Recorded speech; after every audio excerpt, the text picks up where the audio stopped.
На берегу реки Танаис 800 лет назад был построен один из самых больших городов Боспорского царства, античного государства Древней Греции. Город был назван так же, как и река Танаис, но сегодня мы называем ее иначе – Дон, впадающий в Меотиду, то есть в Азовское море. Так где же находится Древняя Греция под Ростовом и как в нее попасть? Смотри это видео до конца, и я тебе обо всем расскажу. Ты на канале «Выходные без границ» и с тобой Даша Ивановская. Танаис – первый из созданных в России археологических музеев-заповедников. Его площадь составляет более 3000 гектар, но на сегодняшний день вскрыта только 1/10 часть города. В подвалах домов раньше хранились амфоры с вином, оливковое масло и шкуры, которые грузили на корабли и отправляли в государство Древней Греции. Сами дома были очень небольшими, то есть это вот здесь очень хорошо тоже видно, даже вот судя по подвалам, которые сохранились, и улицы были очень узкие, поэтому прежде чем выйти на улицу, нужно было постучать в дверь, чтобы понимать, если ты столкнешься с прохожим, который стоит напротив твоей двери, потому что все это было очень сильно вплотную. Как же заканчивался день? Обычно всегда каким-то застольем, как пишут, как об этом рассказывают, и то есть всегда разливалось густое вино, в каких-то знатных домах играла живая музыка, обычно часто музыкантами были женщины, и глядя даже вот на древнегреческий Танаис, можно представить, как здесь было музыкально и вкусно, и как невероятно здесь действительно было все всего-то 800 лет назад. Сегодня в заповеднике работает 50 человек. На территории есть музей, здание фондохранилища, корпуса для постоянных и временных выставок, площадка для мероприятий и самое крутое – останки древнего города и находки из гигантского некрополя. Ну и вообще очень удобно, если вы вдруг пообещали какому-то другу привезти сувенир из Греции, но забыли это сделать, вы просто можете быстренько сгонять в Ростов и здесь в сувенирной лавке купить какую-нибудь прикольную амфору. В местной сувенирной лавке работники музея вручную делают копии древнегреческой посуды, которую можно купить себе как сувенир. А еще в музее детства научиться делать такую посуду самостоятельно, под руководством настоящего реставратора. Причем как детям, так и взрослым, используя как гончарный круг, так и глиняные жгутики. Я думала, что я вообще-то красиво пишу, но вообще глина меня победила. В Танаис есть музей детства, и здесь можно попробовать изготовить предметы по следуя древнегреческому способу из глины. То есть различные тарелочки, кувшинчики, горшочки, да. Любую посуду, да. Да, именно так. И Ольга, художник-реставратор музея, она помогает как раз детям, при желании взрослым тоже, да, вот как раз изготовить такую посуду. Но самое интересное еще, что Ольга, она является именно тем человеком, который реставрировала различные древние предметы. Находки, да. Да, находки.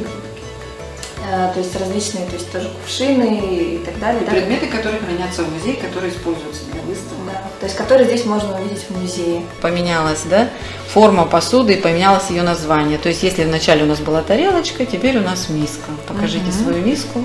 Так, Замечательная миска. Да. Мне сказали, что у меня замечательная миска. Я очень рада, я старалась. Работа с глиной нереально успокаивает и, по-моему, вообще сойдет за терапию. В общем, со всех сторон глина куда приятнее, чем какой-нибудь слайм. В музейной части Танаис можно увидеть реконструкцию одежды жителей этого города. Та, что теплее, принадлежала народам Великой Степи, а которая полегче – горожанам Северного Причерноморья. Здесь же украшения и предметы быта, найденные в некрополе самого северного из городов Древней Греции, который сегодня молчаливо соседствует с Ростовом-на-Дону и Таганрогом. Знаете, у меня появилось такое интересное сравнение, как вот если приехать в Рим, то там буквально в центре города находится большая площадь, где можно встретить руины Древнего Рима. И это настоящий город кошек. Даже изображают кошки в этих руинах на сувенирной продукции. Также и здесь в Танаис огромное количество кошек. Вот Варя предпочитает жить именно в музее Танаис, но на территории огромное количество других тоже кошек и котят. И все это действительно где-то очень похоже. Еще на территории Танаис в течение всего года проводят разные мероприятия. Почетных граждан Ростова здесь посвящают в Танаиты, а 18 сентября отмечается День Танаиса. Итак, если вы хотите приехать в Танаис, то где же вам здесь остановиться? Денис, Я забронировала тебе этот прекрасный номер, люкс. Что ты скажешь об этом? Как тебе? Ну, Да, в всё общем, ты можешь посмотрим. заселяться, да. Я пока пойду там еще похожу, посмотрю. Так, что тут у нас? О, слушай, довольно-таки мило, мне нравится. Каминчик Ну, такой смотри, вот тут классненький. кровать king size, да? Мгм. Ну, почти. Так, Опять да. же, тут Вижу плазму везде. плазма. Иногда здесь тропический душ бывает, конечно, не без этого. Ну, в принципе, зато всегда свежий воздух. Ладно, Даша, я тут буду осваиваться. Да? Ну Да, хорошо, тебе пока. понравилось? Да. Я так старалась. Ну давай, пока. Пока. После прогулки по Древней Греции хорошо бы оказаться у моря, а еще лучше переночевать прямо на берегу Таганрогского залива, где водятся пресноводные дельфины Азовки, а домики на воде напоминают азиатские рыбацкие деревни. Мы решили остановиться в Crystal Park Spa. Здесь есть свой бассейн, и в каждом домике личная Наш кухня. отель выглядит примерно так. Это апарты. Все тут коттеджи. У нас коттедж номер Ж. Вот, и даже есть бассейн. Вчера дружно вспоминали алфавит. Денис вчера сказал, что мы все двоечники, потому что никто не знает алфавит, потому что мы не могли полчаса найти коттедж. Звонили хозяйке, и она сказала, что мы уникальные ребята, потому что все остальные как-то быстрее справлялись с буквами, но не мы. Итак, сколько же будет стоить такой трип? В самолете из Москвы до Ростова ты проведешь 2 часа, плюс еще 1 час в такси до Танаис, а на машине дорога займет 12 часов. Билеты на самолет обойдутся в 4000 рублей в обе стороны пути, плюс 2600 туда и обратно выйдет такси.